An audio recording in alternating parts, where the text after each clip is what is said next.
Welcome into another edition of the Ryan Ripken Show.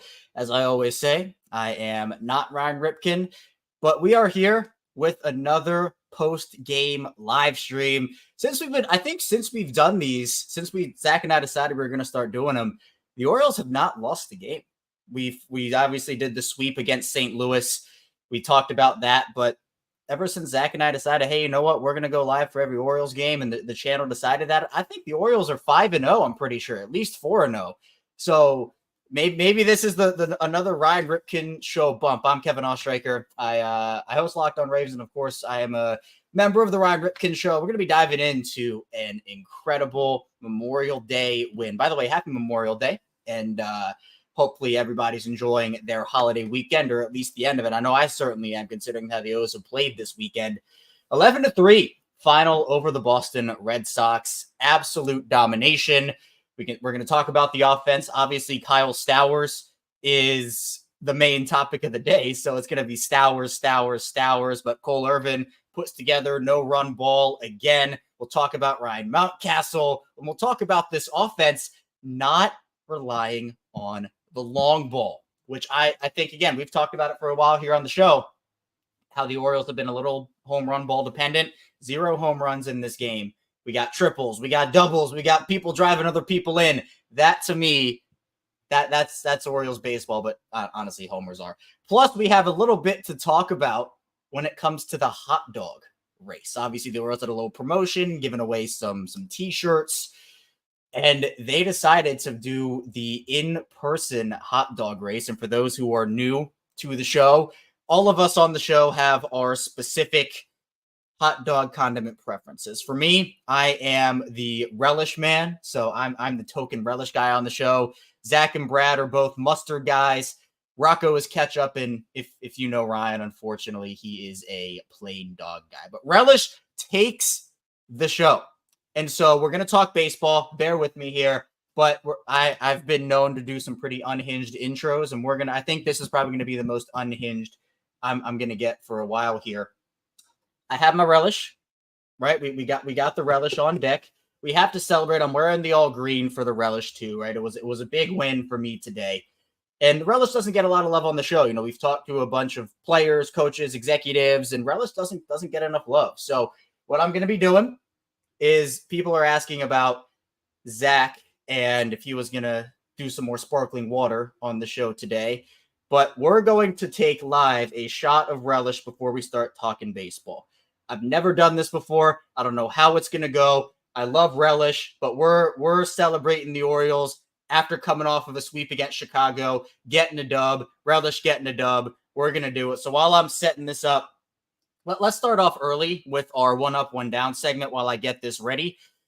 What was one thing you liked in this game, and what was one thing you didn't? If you want to put multiple things you liked, I mean, there really wasn't a lot to not like. So what did you like about this game? What didn't you like? You know, you can talk about Kyle Stowers, talk about Cole Irvin, talk about Ryan Mountcastle, talk about the offense. So while I'm getting this set up, I'll bring up some of the comments first. I see C Money already getting us going. Thank you, C Money. Kevin was 100% in the suit. I wish we got the call. We didn't get the call. If they give us the call, Rocco and ketchup, Zach and mustard, me and relish, Ryan and the plain dog, and then Brad will be the referee, we would definitely do it. So I see Tori Stowers coming up big, was huge, 100%. 3 for 4 for Kyle Stowers on the day with, I mean, he was incredible. 4 RBIs, driving guys in left and right. Wind runner, this is what I was talking about too. Straight up hitting with runners in scoring position. Didn't like the weather. The weather has not liked the Orioles over the past week. I would love a game, and I know, you know, there was technically no delay. I'm really trying not to spill this. Oh man. Oh geez. Oh man. Okay. Yeah. So the weather, it was good enough for the Orioles to play all 9 innings, obviously. But Thomas, I think, is given what everybody is thinking of. The Orioles just smacks the playoffs out of them Red Sox. I'm telling you, it's always fun to beat up on a division rival. It's always a good time. But the way that they did it, that's to me the part that was most impressive. And we'll talk about Vieira, Chris. I see your comment. Tori also, yeah, I can't let Zach win. But Chris saying Vieira, no control. We'll talk about Vieira. He has stuff, but obviously it was quite the debut and not really, not really super impressive. I see Amanda saying consistent hitting, and then also Vieira pitching. So we'll talk about that. Joe, come on, you can't hate on Kyle Stowers. For those who don't know, Joe is a big Heston Kjerstad guy, but I know you don't mean it, Joe. I know you don't mean it. So let's for those who are listening, I am attempting to not spill this all over the place. I'm not doing a very good job at it. Oh my god, this just okay. All right, here it is. Okay. It's happening. Yeah, Cube saying the Vieira pitching only cost the Orioles the shutout, and nothing wrong with the dub. Yeah, I mean, shout out to Perez for getting through that. Rick, and we'll talk about this, Rick. Good point. I can't bring it up right now, but I'll acknowledge it here. Saying Stowers earned a spot in the lineup today. So at this point, I mean, how can you not play him more consistently? Right? At this point, Stowers, I think, has earned a spot in this lineup. We know that some of the Orioles outfielders are struggling. We'll talk about Ceddy Mullins, right? Big triple from Cedric Mullins. So we'll talk about him, Tony, where Stowers could spot in the lineup full time, which I think, again, he has earned at bats. Not that he's going to be the everyday starter, but this is a player that we know can produce, much like his old friend Jordan Westburg. So I see King, apparently, but no one else will do it, so I'm doing it for content. But yeah, shout out to Rick for Stowers earn a spot in the lineup.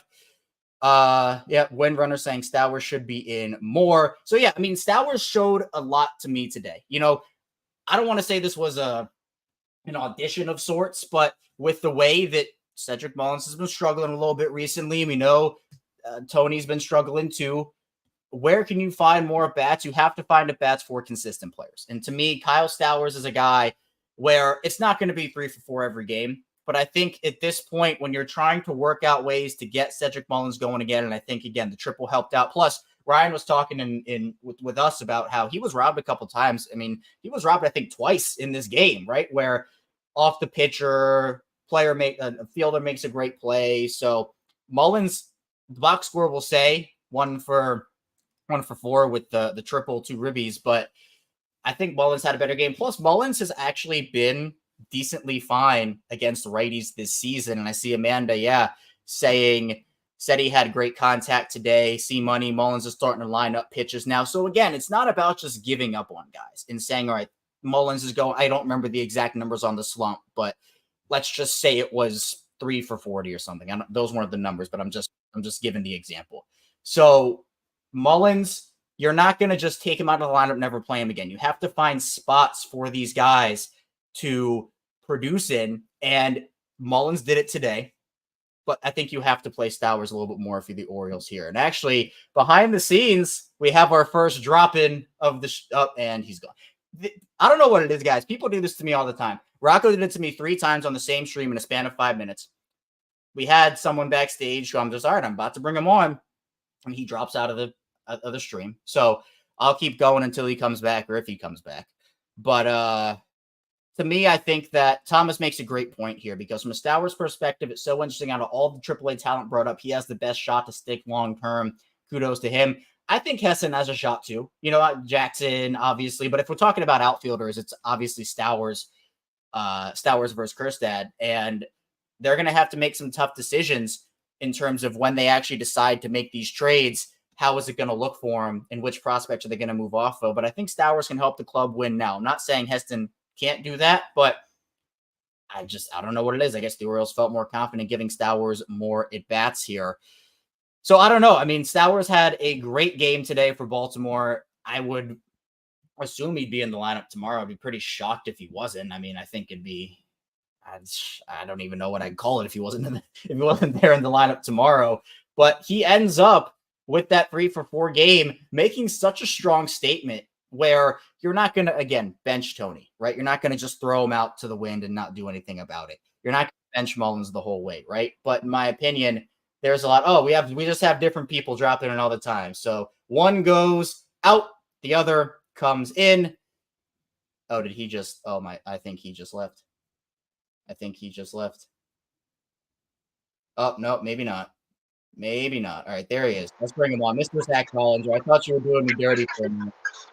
No, I accidentally X'd off the app. That's on me. Yeah, I actually can't stay for long. I'm driving back from the beach, but I've been on every live stream since episode 17, and I was not having that end. So, close to 100. So I can't. I gotta do the math, but I can't let it end now. Kyle Stowers, dog. Dog. Jordan Westbrook just simply produces. Adley Rutschman, dog. Cole Irvin, truther, stand up, and yeah, go Orioles. Yeah, well, actually, I'll bring Ryan on for this one too. Hello, Ryan. While you were both on, I am going to take center stage. If you didn't hear, I'm doing a shot of relish. Shot of relish right here, live on stream. So, should I cheer? Because first in-person hot dog race, Relish wins it. The Orioles are they haven't lost the game since we started doing these post-game live streams. So I thought, Hey, Kevin, shut up and do it. Stop making excuses. Down the hatch. All right. Do it. Ryan, are you at a cookout? I'm somewhere in the wilderness. Oh, that looks so gross. Oh, I hate how you're doing that, Kevin. Oh. I hate how you had to jiggle that. Kevin, I thought you liked relish, dude. Sip and smile. Oh my God, do that. Smile. Do not. Oh, he has to chew it. Oh my God. Kevin, this is why you're getting studied. This is why starting tomorrow, we're doing a case study on what is a Kevin Ostriker, because I don't know what the hell it is. But we're going to get to the bottom of it. Go O's. Go Relish. No, goodness Let's gracious. go. All right. That was fun. That'll probably be clipped. Brian, how you feeling about the O's, buddy? How do I feel? I feel good. Hey, guys. Overall good. I mean, some would say, I like to say the Orioles are fine. I think they're fine. I love the fact that the Orioles found a way to win, again, without having to produce the long ball. I love the fact that Cole Irvin grinds, didn't have his best stuff, but continued to battle through to put the Orioles in a good position. And again, this is what you do when you're a good team. How do you handle when you get kicked in the teeth and play bad ball? How do you follow that up? And for the Orioles, you go and win 4 games in Chicago, then you come back on a short trip too, right? Had the game in Chicago delayed, get on the plane, play a day game, and then you just beat the brakes off of the Red Sox here. It's exactly what you want to see. And I just love the fact that so many guys that aren't named Gunnar Henderson, Adley Rutschman, are swinging the bat well. I'm so happy for Stowers. I hope he gets more chances. But also, I feel bad for Cedric. He could have had a 3-hit game. He had some really good swings. So, yeah, I love where the Birds are at right now. And I'm just still getting over that. Are you still chewing? No, I'm processing. Oh my God, I'm processing what just happened. So here's my thing. Welcome, man. If you guys are new to the channel, hit that like and subscribe button. Yes, Kevin and Zach have done a tremendous job here of taking over these live streams, which I greatly appreciate. And that's something we're going to continue to do moving forward as we keep reshaping the show on the regular programming, which we will have more updates on that moving forward.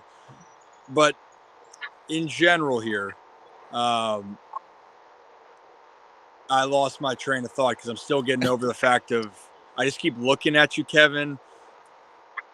And a guy that likes relish acts like he's gonna throw up the relish. No, I was never gonna. No, it was never that. It was a lot of relish at once. I mean, look. I think there's this belief that like I'm this creature that needs to be studied thanks to Ryan now, which I think you said we're going to start that up. But I don't sit at home and just eat bowls of relish. Like I've never just had straight relish. Like usually it's on a hot dog or a hamburger or like so I've never had the just down a shot of relish experience. So we all experienced that for me for the first time. So that's why. Hey, so you said say one up, one down. My down, as great as the hot dog race was, I just feel like there was a lack of representation for the plain dogs out there.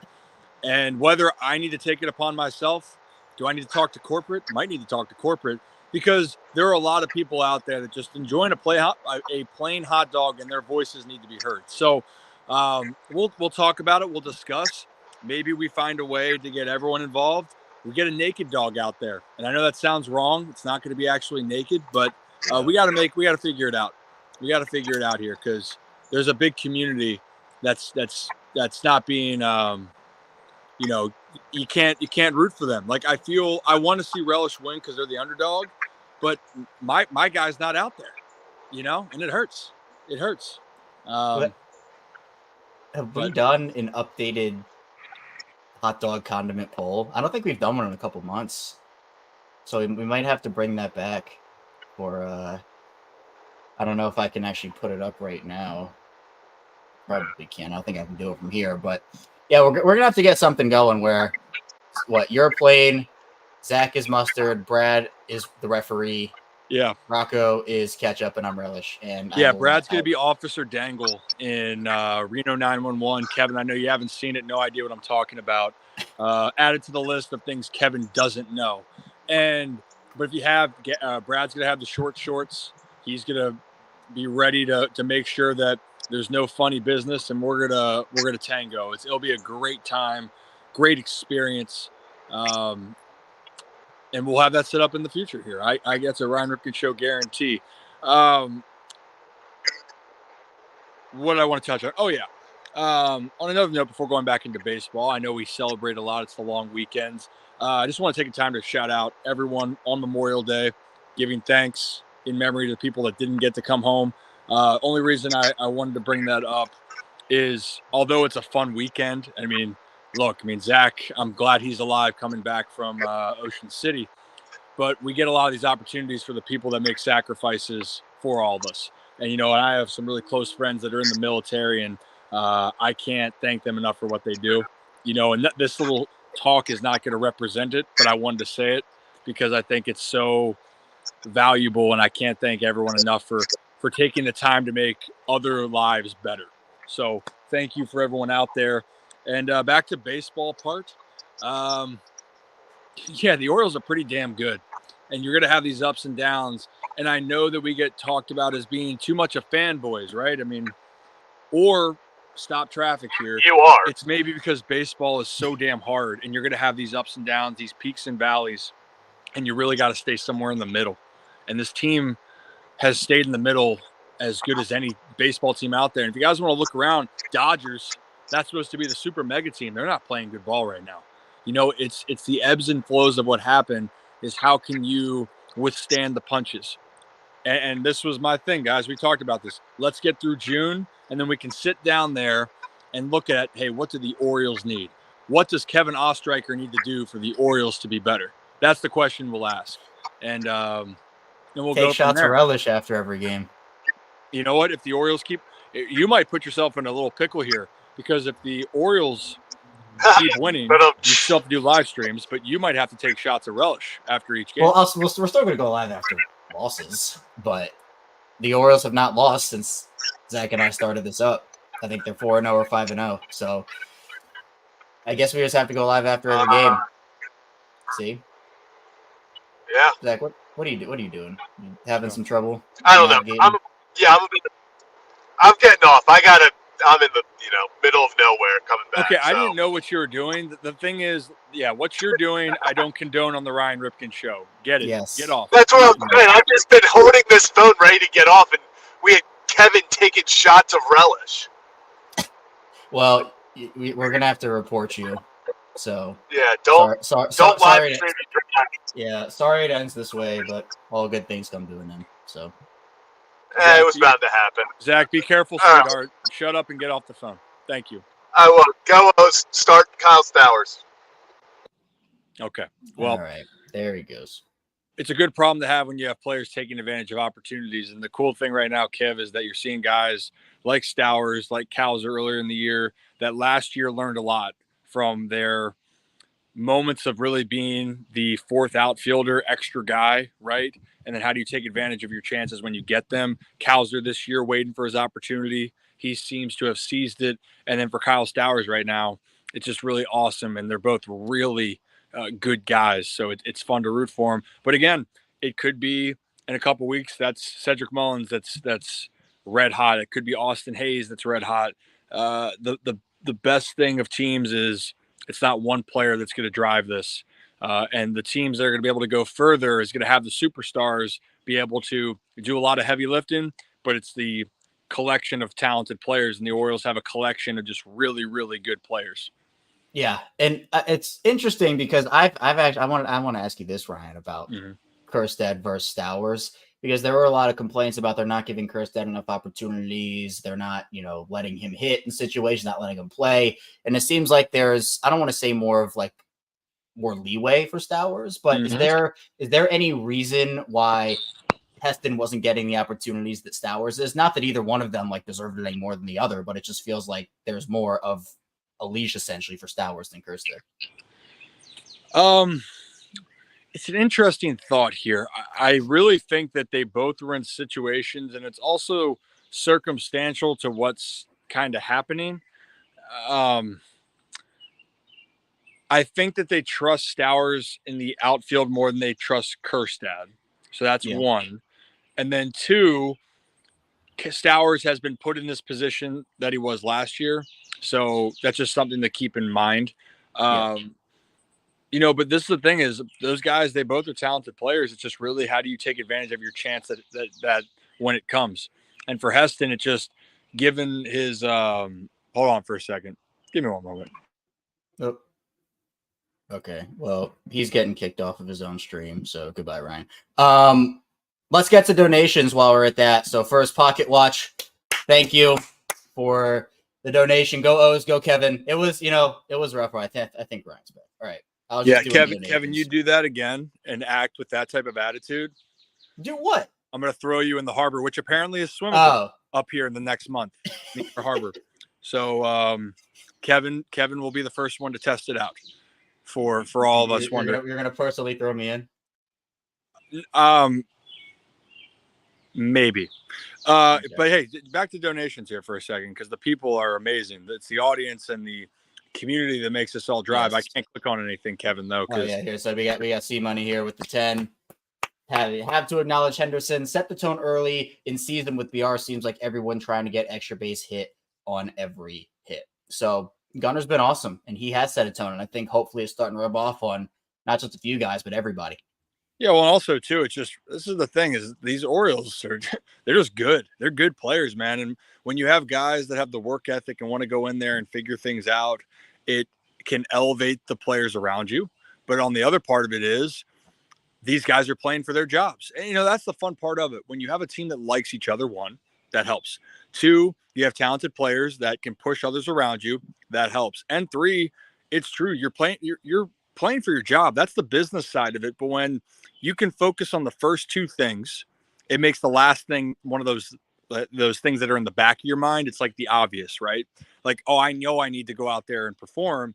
But instead of that being pushed at the front where then a lot of players get stressed, that's where I think the hard part is how do you change your frame of mind so you can stay focused on the day-to-day? And actually, if you guys want to go back and watch that Colton Cowser, Jordan Westberg conversation that we had with them, you're going to hear Cowser talked about that. He goes, I didn't learn how to handle the situation when I came up here, and there's a lot of good players, and that was a very good learning experience for me. And it's like, hey, howdy, that's amazing. He took that from what he learned, and then he changed his mindset. Jordan Westberg even said that, actually. Wow. Yep. Man, it's kind of like I asked those questions because I feel like I had a pulse of how that works, Kevin. It's weird. But Westberg's answer might have even been better than Cowser's. And look how great Jordan Westberg's played. Your mindset is more important than you think. And when you get to a certain level here, Kevin, that's what's going to start to separate certain players. Gunner's so damn good is because his talent's through the roof or up. I don't even know. The ceiling's the roof, right? Like Michael Jordan will say, which makes zero sense. But Gunnar Henderson's so talented. And then on top of it, he has an idea of what he wants to do. But when you get to a certain level, it's not necessarily that guys are so much more talented. It's how do you make things work? And usually it starts up here, Kevin. Starts right here. You see, where am I pointing? I'm pointing right up the brain. Where are you pointing, Kevin? The head, the brain. There it is, Kevin. Just like that's the thing we're trying to turn on for you. Like, watch more movies, maybe figure out my quirks, just like I realize your quirks before you even say it. I already know what you're going to do. You're going to do something silly. I knew you knew that I was going to take a shot of relish before I did it. I had an idea. I had an idea that's like, all right, hot dog race. Kevin's going to try to be Okay. really quirky. He's going to pull out Mhm. some relish. Dude, yeah, we got You're to you're work you're on t- you're you're you're 10 steps ahead. Look at Yeah. you go.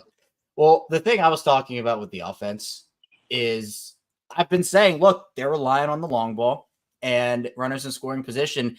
If they can get those guys in multiple different ways, not relying on the long ball the whole time, I mean, look, that's just a more balanced offense. And what did they do today? 0 home runs, 11 runs. You had doubles, you had triples, you had guys knocking guys in. Like this to me, it was such after everything that we've said, Zach and I, and obviously you, Brad and Rocco, over the past couple of days of like, look, this is a long ball team, but they also, if they can get those guys in, just walking or getting guys on with doubles or triples, this offense can be so much more dangerous. And this type of an offense is more sustainable than relying on 4 homers a game because you can do both. And we know the offense is talented enough to do it. And I was really glad to see that today. Yeah, I mean, here's the other thing real quickly. Yeah, and I'm about to come back in here. Oh, we're heading on back? Okay, that's good. Yeah. Yep. I'm a working man. But you know, Ollie's just running the town here, so I got to go take care of the pup here. But here's the thing. The last thing I want to close on. The Orioles, people talking about getting on base, you know, or swinging early in the counts. If you actually watch later in the game, the Orioles were going, hey, I'm feeling good, pitches in the zone, and they were smacking it early and often. Not necessarily that they were working the counts. Obviously, they found multiple ways to get on base too, right? I'm not saying that, but they were taking advantage of pitches in the zone. And I think that is something that you're seeing that's my biggest focus for them is if you're going to swing early, be aggressive. That's awesome. That's great. Get a little frisky, Kevin. Get a little frisky. You know, some people, you know, then when you're feeling horny, feeling frisky, good things happen, right? So that's contagious to me. That is the part specifically is when an offense can get going. But the biggest thing that I noticed today was their selection of what pitches they were swinging at and that they were staying on the baseball. They used the big part of the field. Kyle Stowers, opposite field. Seti Mullins, left center. It's like you go shopping at the gap. No, you go shopping at the gap. You do that and open up the whole field. You have a lot of great moments here. And the goal now is, can you keep guys going for as long as you can? Now it's series by series, right? It's going to be a way different series when Tampa comes to town. But for right now with Boston, especially a team that you've whooped up on the first 4 times, I guess they faced, can you keep that going? Like keep that mentality. And that is something as a player, the last thing I'll say. And again, I've been on teams where we could put it on some teams, and I've been on teams where the other team just whooped our ass. And you have the same reaction of going, man, we just can't beat them. And for the Orioles right now, they have the Red Sox in that hold of no matter what happens, we think we're going to go out there and beat them. And the Red Sox are having doubt that something's going to go wrong instead of that they're going to right the ship, if that makes sense, Kevin. So it does. It almost reminds me a little bit of the Ravens Bengals right now, a tiny bit. Yep. Exactly. So, well, hey, Kevin, you're a good kid. For all you guys out there, appreciate you. Sorry, just running around, but I had to jump on, make sure Kevin didn't need any assistance after he had relish. I've seen how he took a tequila shot. I thought it'd be very similar. It might have been worse. No, but we're going to work on everything. For all of you guys, have a day, have a night. More programming updates coming soon. Kevin, you're a good kid. Take care of yourself. All right. I'll try not to burn down the stream, Ryan. Have a good one. All right. And we're back to just me. We're going to burn the stream down. Don't worry, guys. We're going to do it. I'm trying to catch up on the chat super quickly. I don't know if anybody else is going to pop in. Zach is lost somewhere in the United States, and Ryan has to deal with Ollie. I don't know what Rocco's doing. Don't ask what Rocco's doing.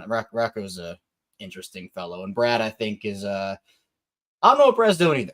So we're here talking to Orioles again, 11-3 win over the Boston Red Sox. They like playing the Sox, don't they? Get the sweep over Chicago. Then Boston comes into town. We got the hot dog race. Vibes are high. We also have Pop 27 with the donation. So appreciate you. Love the post-game live streams, y'all. We're doing this now. For those who are new, we're just catching up on the show.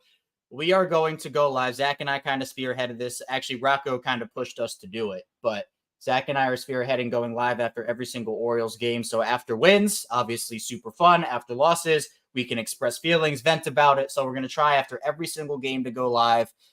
15, 30, 45 minutes after the game ends and try to get that reaction for you in here. So I think it's just a way for everybody to, again, come together, talk about the game. We can go on a game-by-game basis, and I think there are storylines for every single game that we can talk about. So the big story was Kyle Stowers. We talked about him going 3 for 4. I'm trying to, my computer is not cooperating with me right now. I had a comment here and I lost it. I literally lost it. Yep. A bunch of Kevin Ostriker and Justin. I appreciate you. Justin saying appreciation donation for me locking it down all weekend. Zach was having a wild weekend. Ryan was having a wild weekend. I think Brad was too. I don't know about Marco, but we're here for you. We're doing some programming updates on the show, so stay tuned for that. But it's fun to go live here and talk about these games, especially when the Orioles are winning. Now, we talked a lot about the offense, but let's talk about the pitching a little bit. Cole Irvin is just as steady as come, isn't he? 5 innings, 4 hit ball, no run ball. Did walk 3, but had 6 strikeouts. He has been, especially after the start he had last season, I think a lot of people were wondering about the move, giving up a solid prospect for him. And it didn't seem like it was working at first. But again, you have to give these guys runways. You have to be able to work with them through some of their slumps. And Irvin has been dominant this season. Spot duty, coming in, being a mainstay in the rotation, right? He's been so good for them. His stuff has looked electric. We talked about it during spring training when the velocity was up. And we were like, oh, maybe this is where, Cole Irvin can get something going. And I see Money saying he turned me into a believer. Absolutely. I mean, he's such a good guy too. We've talked to him on the show, super free flowing, and a guy who has a lot of confidence in himself and in his teammates. And he just goes out there every day and produces, much like Jordan Westburg. Jordan Westburg is the leader of the produce family, but there are a lot of guys on this team that do. Speaking of Jordan, he went 1 for 3 today with a walk. So he got some stuff going. Mounty's been on fire for the most part recently. A 3 for 5 day for him. Adley gets on base, gets the 2 RBIs. But to me, a lot of people, when we were talking about the pitching and the 1 up, 1 down, Thiago Vieira got his first appearance with the Orioles today and didn't necessarily go super well. Did not register an out. So he officially pitched no innings, 0.0, gave up 3 runs, had 4 walks, and allowed a hit. So that's where the Red Sox 3 runs came from.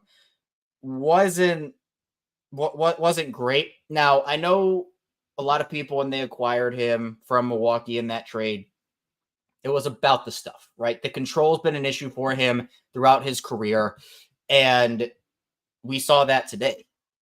I'm not going to say, he's done. I mean, the Orioles aren't going to send him down, I don't think, after that. I think they're going to give him a couple more appearances, but it can't be in close games. It has to be in games like this, where the Orioles are blowing out a team and you can get him reps. Now, you don't want to, quote unquote, just throw away a 40-man roster spot or throw away a spot on the big league club for a guy that can't produce. I mean, every bullpen spot is so valuable, but as Cube says here, control can be taught, stuff is inherent. So I think they view this as a project, right? They view this as somebody that already has the velocity, already has the stuff, but the control is not there.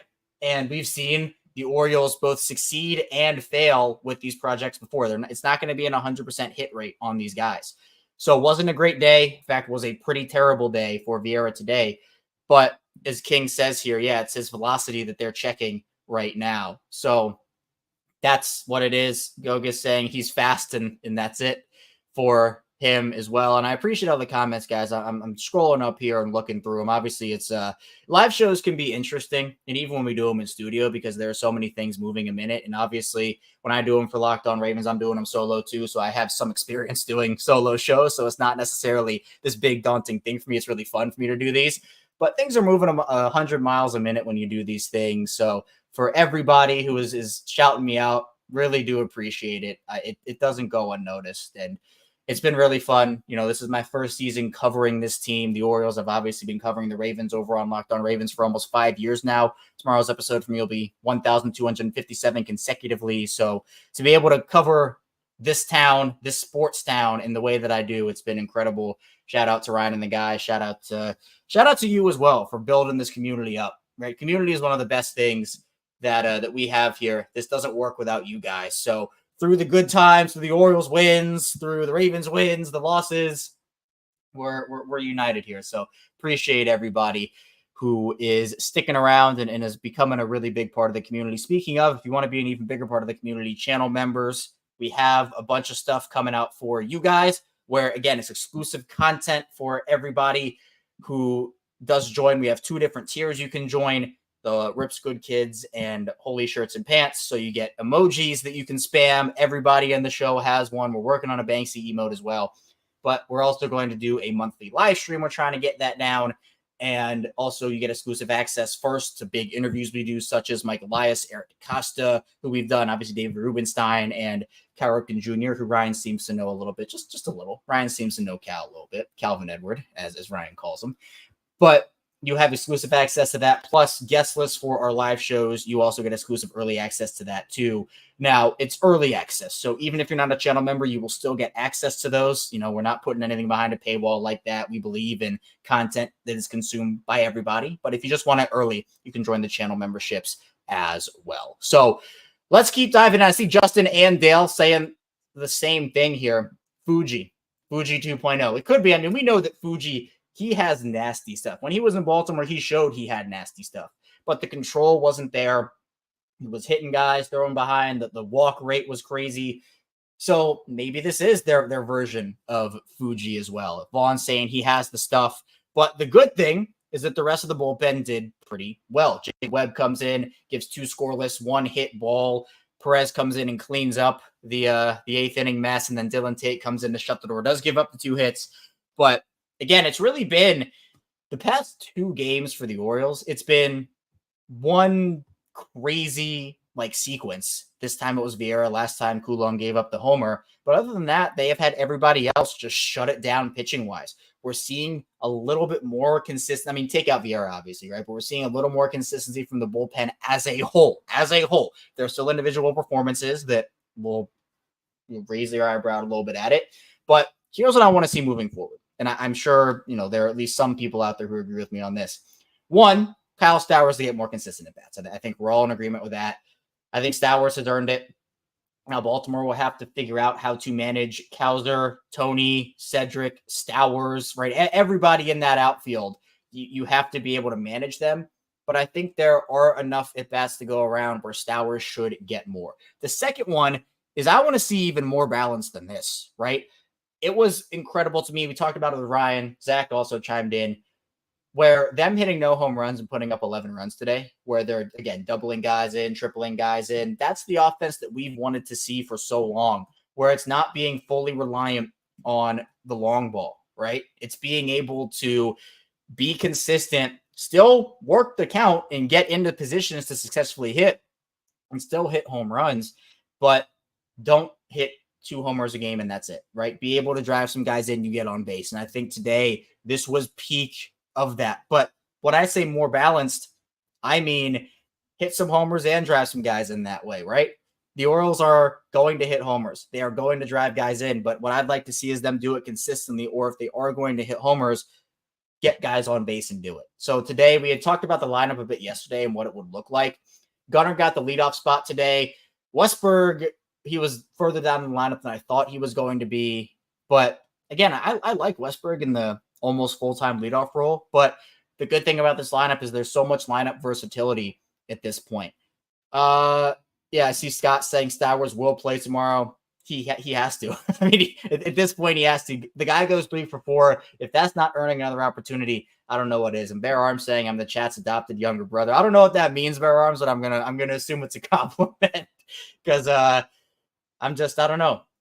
There's a certain vibe about me, apparently, that Ryan and everybody else has picked up on. I don't really know what that vibe is, but apparently they're starting to study on me tomorrow, and I don't really know what that show is or what we're going to be doing for that. Chris asking for Kramer updates. I don't know. The last I heard, and the last that I think everybody heard, they hope it's a shorter IL stint like Grayson Rodriguez had, so hopefully when he's eligible to come off, he'll be able to immediately. but you have to be cautious with it. I mean, the Orioles, again, they have enough depth to withstand it, but Kramer obviously has been a part of the consistency for the most part, right, that this starting rotation has had. So to me, I think that Kramer hopefully will be back soon, but we haven't gotten any updates outside of, I think, the first or second from Hyde a couple of days ago where he said that it's a forearm thing and hopefully he'll be back a little bit soon. Scott saying Gunnar hasn't had a hit in the hole, leave him in the leadoff. I think if they rotate, like maybe try, I mean, Adley's so good in the 2 spot. You can put him at 3 if you want to also, but you can rotate all these guys between Gunnar, Adley, Mountie, O'Hearn, Westberg. You can rotate all those guys in for sure. But to me as well, a guy that we haven't talked about today, a guy that definitely deserves all the credit in the world, especially after his year went last year, is Jorge Mateo. Jorge Mateo, I saw it on social media. I think I saw a couple YouTube videos about it as well. Jorge Mateo, I think so far has been the unsung hero of this Orioles team, right? Mateo is a guy, and I see actually Slick saying Mateo should be leading off. I wouldn't blame them if they did it, but I see a lot of calls for, I see Beatol saying the same thing here. Mateo, the leadoff spot. Mateo has been so good for them this season. Timely hitting, great defense. We know the speed is there. He had a rough go of it after April last year. We know that. Ryan did the breakdown. If you haven't checked out that breakdown, go back because Ryan breaks down why Mateo began to struggle. And the things that Ryan talked about in that video, he's cleaned up on. And it has led to better at-bats, led to some power, led to him been such a consistent player. I see Chris saying, Jorge Electric Avenue, Mateo. There you go. I love that. But in my opinion, a team always has to have its stars, right? The Orioles certainly do. Gunnar, Adley, Corbin, whoever you want to put in that category, Kyle Bradish, like they have their stars. But a team is only as good as, in my opinion, its role players. Where you can have 80 million stars, you can do the whole thing, you can build a team that way, but your role players have to produce. And I don't want to group guys into just like the role player category because I think there are levels to, superstar, star, great player, good, et cetera, et cetera. But Mateo's been great. Ryan O'Hearn has been mashing the heck out of the ball for him. Mountie, who we know is all-star Mountie, is balling out this year. You have guys stepping up in the bullpen, right? I mean, Dylan Tate, his stuff was nasty yesterday. And that's somebody who you would love to see get a bigger role.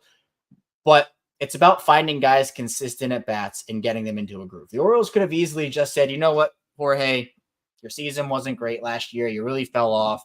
We're going to try to get a better utility guy. Or they could have rode out Jackson a little bit more, but they had trust where since Jackson was struggling, they had trust enough in Mateo to send Jackson back down. I know that wasn't the only case. Obviously, Jackson was struggling and they made that decision. But he has stepped up, and now he is everyday second baseman Jorge Mateo, right? I mean, he should be. And to me, all the comments here, it's showered with Mateo love, where if we were talking at the end of last season, I think it'd be quite the opposite, right? So this team, there's always going to be a balance of you have to figure out the best guys that give you a shot to win, while also when guys are not performing well, like a Cedric Mullins, like a Tony Taters right now, or like Craig Kimbrell was, or like Mateo last year, you have to find ways to get them going. And there is that balance of how long of a runway do you give those guys. So Bear Arm saying, got to be happy for Mateo. And look, I mean, there's so much Jorge Mateo love in this chat right now. And it's all because of the work he put in. And Rick says it right here. Mateo is in the zone. We know his defense is awesome. He has the speed. I see Chris saying Arias even got a hit. So look, everybody is producing, but we're going to see, because when Jackson comes back up, and that's a when, not an if, I don't know when it's going to be, but there has to be some spot for him, but you're not just going to stop playing Mateo. So is this, you just leave Jackson in the minors for a longer while than we thought because Mateo is playing so well? Do they try Mateo in the outfield rotation? I personally am not on that train. I would prefer him to stay in the infield, but we're going to see. And I see we have a couple guys popping out quickly, so I want to shout them out. If I can find it. Yep. Joe saying, gotta run. See you tomorrow. Go O's, go Hogs. Appreciate you, Joe. And Cube hopping out saying he's going to Weiss for some Burke's hot dogs. Get some relish on those, Cube. Get some relish on those hot dogs. Appreciate you for stopping him. So it's true. And I mean, look, see Money here saying he got called every word in the book for defending Mateo. Saw the vision of the Souls, had to fix the approach. Excuse me. So that's what it is with these guys. For Kimbrel, he was struggling, and we acknowledged that. And we said that his stuff a couple weeks ago, what he was doing about a month ago, that wasn't going to cut it for what this Orioles team needed. But for the most part, the Orioles found ways to get him back involved with the bullpen, sending him out in the 7th and the 11th. If you're a regular listener of the show, you're probably tired of me saying that, but that's the example I use where for Mullins, who Ryan had mentioned got robbed of a couple of hits, had the triple, you're not going to take away at bats, or at least you shouldn't take away at bats from guys that deserve them or guys that are helping you win now. But we know that when Mullins is on, he helps this team, and the Orioles are at their best when Anthony Santander is mashing, when Cedric Mullins is doing his thing. So it's that balance, but the great luxury that the Orioles have, and this is we can say this about every position mostly but the bullpen right now, is that they have the depth to withstand some of these things, and they have the star power to withstand it as well. Where, as I've said before, it doesn't have to be Adley every game. It doesn't have to be Gunnar every game who produces for this team. It doesn't even have to be Westberg. But you have to have some level of production from your lineup. And we know the inconsistency has been there a little bit this season in terms of them getting off to slow starts, not being able to manufacture anything but the long ball. But in my opinion, this team, at least this game for this team, gives me a lot of hope. And I had known, we know this offense is good. It's one of the best in baseball when they're on. And sometimes there are not only player slumps, but prolonged lineup slumps. And that's another thing we've talked with Ryan about, just the mental game as well. But in my opinion, there's a lot that goes into a successful ball club, and the Orioles have a lot of pieces that can help them get to where they want to go. And I see Adit saying September is going to be interesting with Mateo versus Holiday for second. I think Mateo's progress can help limit Jackson's at bats this year so he can be eligible for Rookie of the Year next year.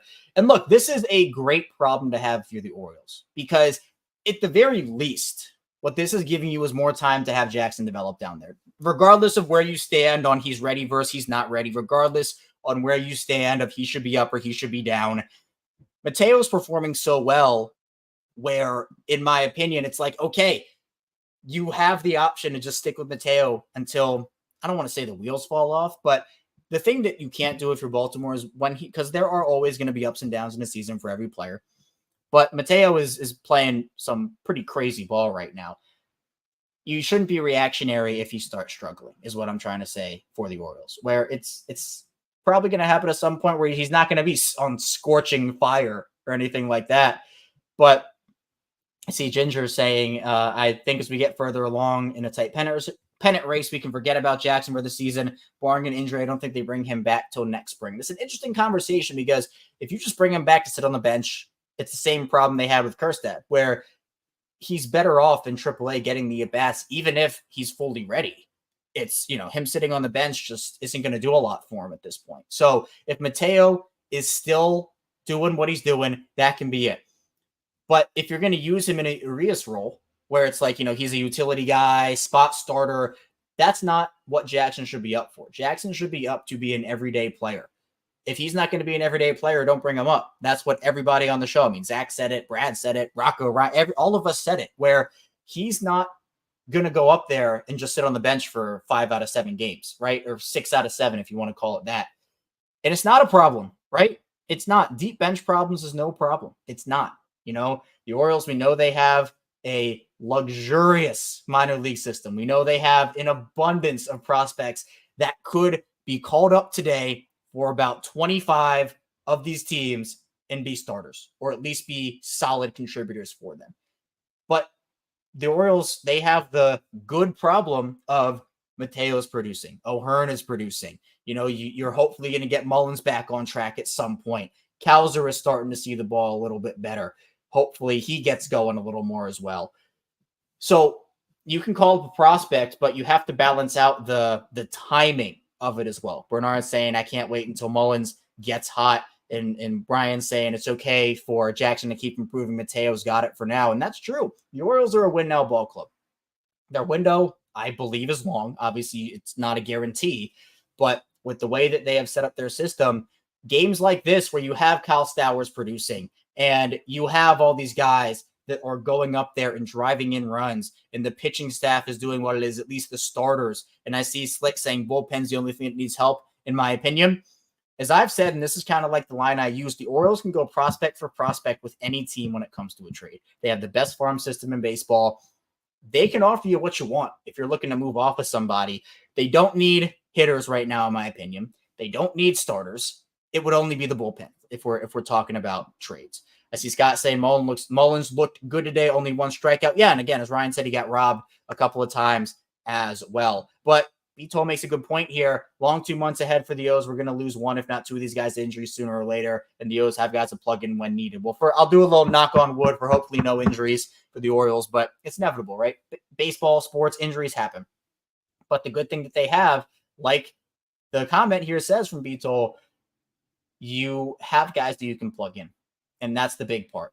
So in the whole discourse around the Orioles right now is consistency.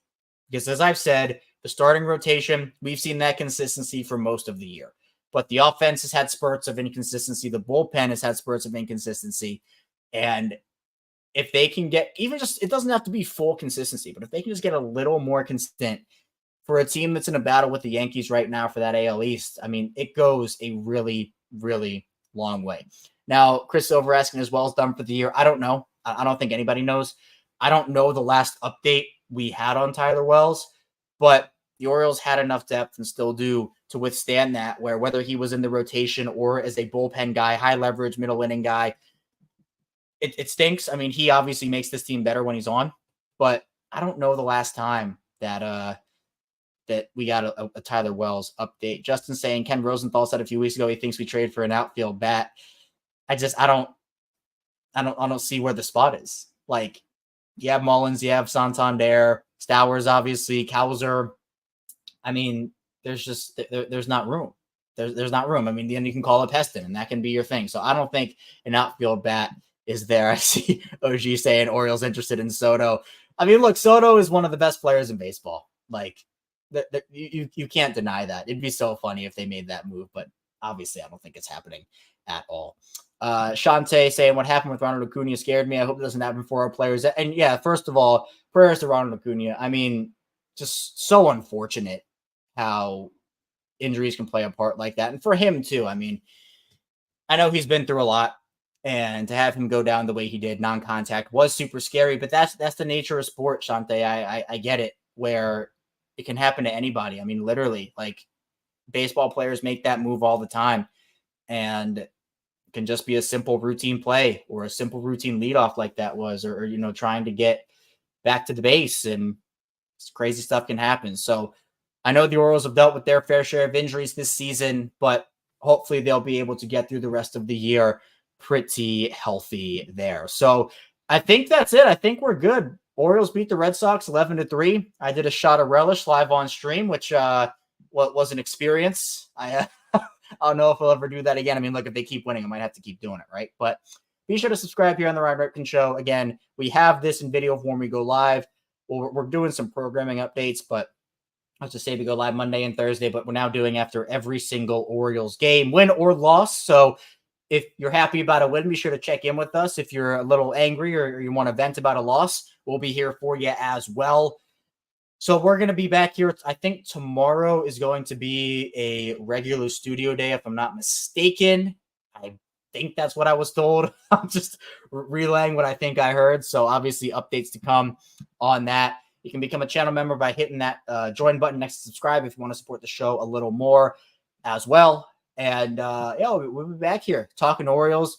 5-game win streak or 4-game, excuse me. No, 5. I got it right the first time. 5-game win streak for the Orioles, coming off a sweep, dismantling the Boston Red Sox. So hopefully they will be going for the series tomorrow.